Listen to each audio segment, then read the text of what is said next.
Major League. Adding fog with the FOGDOG, straight to the top with the pace drop. Pace too hot, you can't keep up when he heats up and takes the lead. Now all you see is Drake University. So it's time to subscribe for the best alive and go stride for stride with the Batman pride. It's adding fog, coming at you with the top dog exclusive. It's adding fog exclusive. Adding fog, FOGDOG. Subscribe now for the top dog.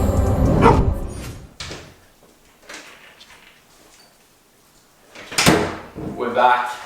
We are back after a long hiatus. To be honest, after how I did the Melrose video, I planned on trying to do the same thing with World Indoors, and I wasn't going to be going around with the GoPro in Glasgow, going up to all the big dogs on the team and asking them how they were feeling for their race. And I also felt like I wanted to make the most of the opportunity that I had, so I wasn't filming anything. I just kind of thought I wanted to take it all in, make the most of the experience, and that didn't include going around filming stuff. So yeah, it's now been 2 weeks since World Indoors. I've had plenty of time to digest how it went down.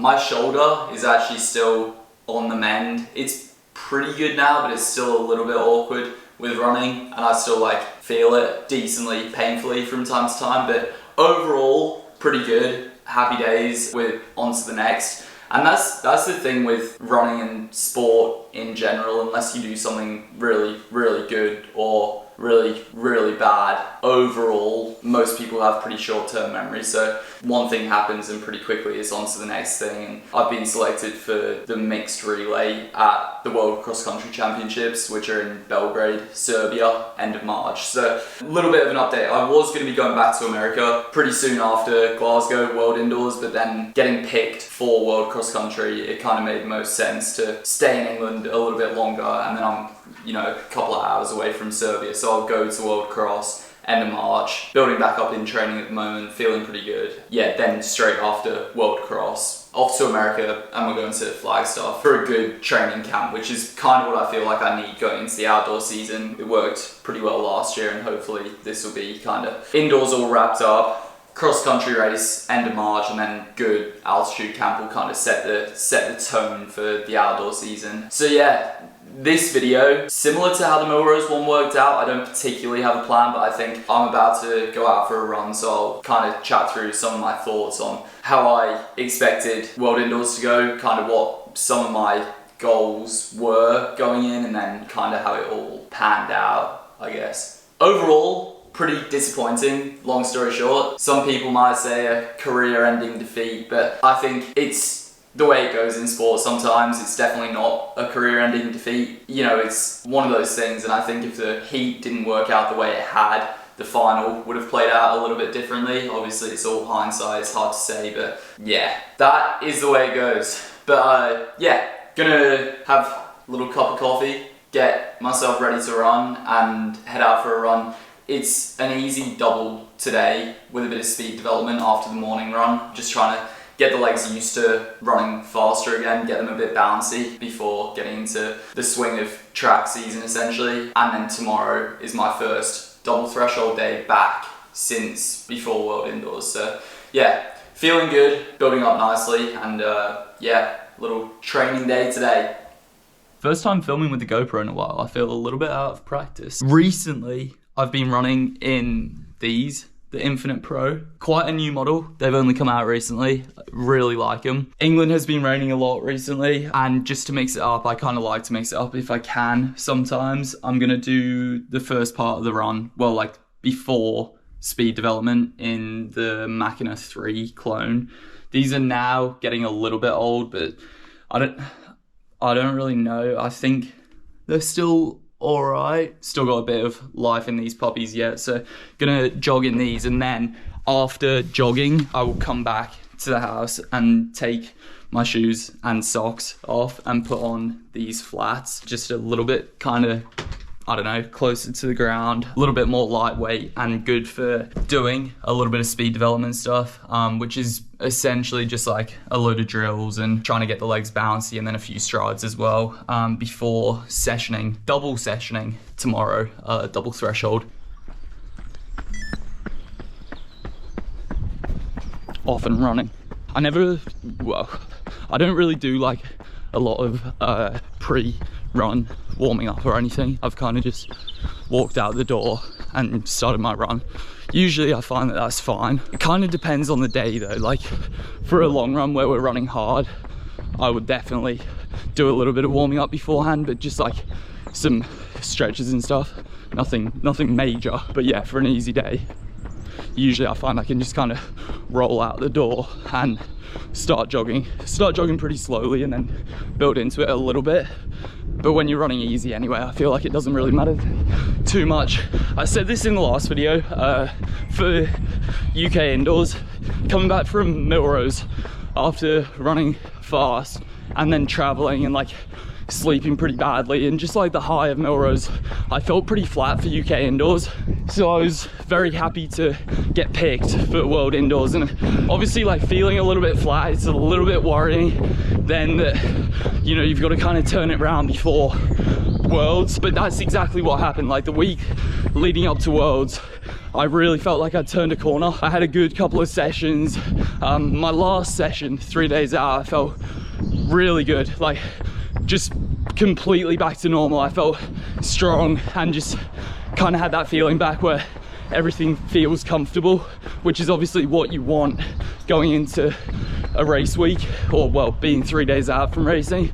Not to ramble on, but yeah, I was feeling good 3 days out from Worlds, and I had a strong heat, but I knew I was capable of being in the top 3 and going through to the final. And long story short, 3 seconds in, I got clipped from behind, went down really hard, hit the track, got straight back up, and it's pretty crazy. Like, and I said it in an interview straight after the race, you get flooded with adrenaline, and obviously being a home crowd, the crowd, it's like you're in cars or something. You get a big cheer, you've got back up onto your feet, and I ran really hard to catch back up.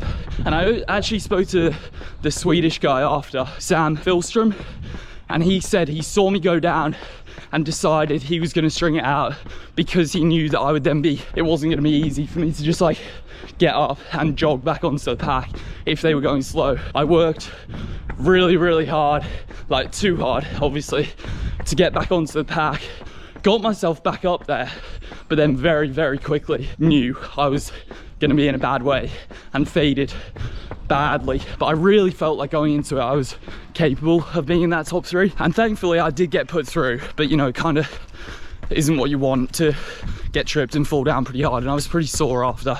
If you're going to hit the deck, you don't want it to be in your first track world championships. Yeah, I tried to get out well. For the first like 3 or 4 steps, I was like, I'm going to be in a good spot here, and then I don't know what happened. I got my feet clipped, I guess, and there's nothing you can do. I went down pretty hard. My wrist, my shoulder's pretty sore. My knee's a little bit cut. My hip feels a bit sore, but you know, it's the way it goes. All right, run all done. Want to quickly touch on World Indoors. I don't want to stand here and dwell on it for ages, so I'm going to make it a long-ish story, very short. Felt really good going into World Indoors, and felt like I had a real shot of getting myself into the final. And then having run fast in New York, I felt like if I could be feeling like that, I would be in shape to be competitive in the final. And that's obviously how I planned on going about World Indoors. I wanted to be right up there, and I felt like I was capable of doing that. Got tripped 3 seconds into my heat. Ironically, I felt like I was in a great spot.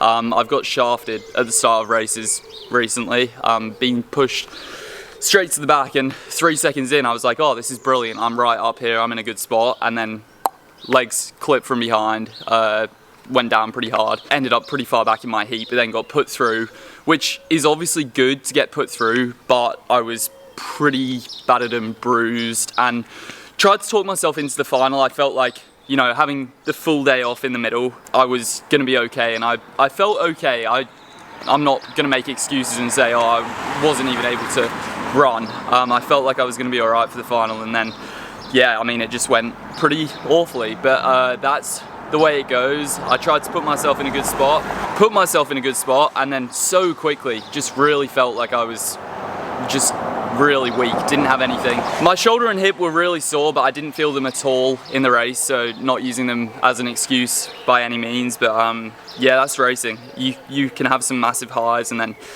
very quickly you can get humbled, you can hit the deck and feel like you're back to square one. But in perspective, it was rough for the Brit boys in the 1500, but I came away very unscathed in comparison to Callum Elson, who was in the heat, the third heat I think. So I was in the first heat, there were 4 heats, he was in the third, and he got clipped from behind. Well, he got stamped on from behind. I'm sure most of the people watching have already seen it and know what happened, but he got kind of stamped on from behind, spiked, and it actually sliced into his Achilles. So he had surgery yesterday and will be out for quite a while. So obviously, probably everyone watching knows he's got a YouTube channel, but if you don't know, he has a YouTube channel and he'll be documenting his kind of comeback. But that's one of the things that happens in this sport. Obviously that's an extremely unfortunate injury, and it wouldn't have happened if he hadn't got stamped on from behind. But I have no doubt he'll bounce back, and yeah, it's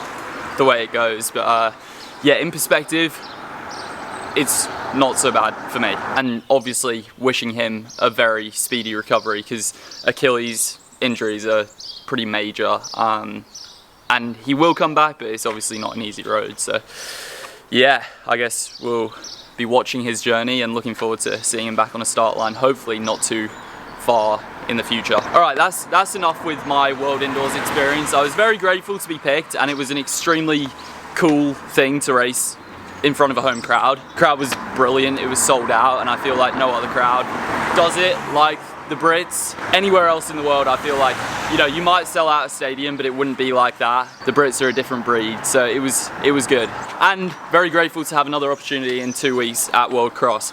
So with that in mind, I should probably stop waffling and do my speed development stuff, which is a load of drills, couple of strides, get the legs feeling good, and yeah, that's about it.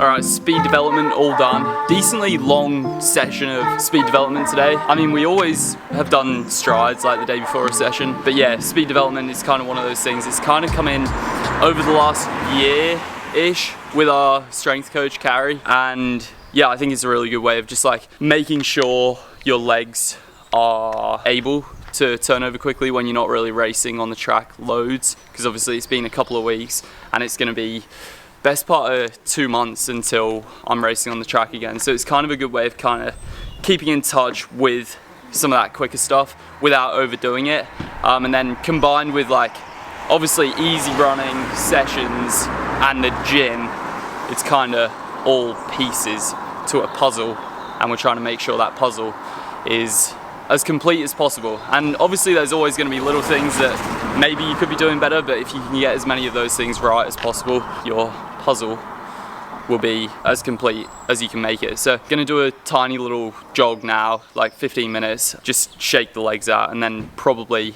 well, I will be going for a little jog this afternoon just to, I guess, get a bit more mileage in. Bit of a different video, but I needed to post again. I've kind of been sitting there thinking, how am I gonna make a video out of World Indoors? So it's kind of been a video about World Indoors, kind of an update, and a video about what's coming up. So yeah, exciting times, and looking forward to World Cross.